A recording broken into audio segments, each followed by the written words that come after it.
Ndiyo, Mungu anasamehe kabisa dhambi, lakini msamaha huo hauondoi moja kwa moja madhara yote ya dhambi katika maisha ya hapa duniani.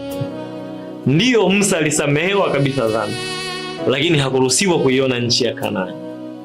Ndiyo, Daudi alisamehewa kabisa dhambi, lakini mtoto alikufa na hatimaye familia yake ilisumbuliwa sana na uzinzi.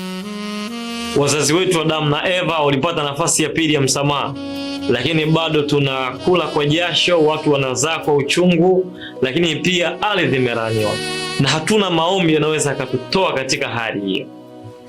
Kila dhambi unayoifanya katika maisha yako ina madhara yake ya kudumu au ya muda ambayo utayapata. Msamaha huondoa hatia ya dhambi mbele za Mungu, lakini matokeo au consequence hubakia kwa kusudi la kukufundisha, kukuelimisha na kukulinda usirejee tena katika njia ya kwanza.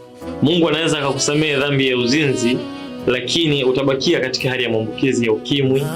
Atakusamehe wizi, lakini utabakia katika majeraha. Atakusamehe dharau, lakini utabakia katika majeraha ya namna fulani, ili uweze kujifunza kutokuiendea tena hiyo njia.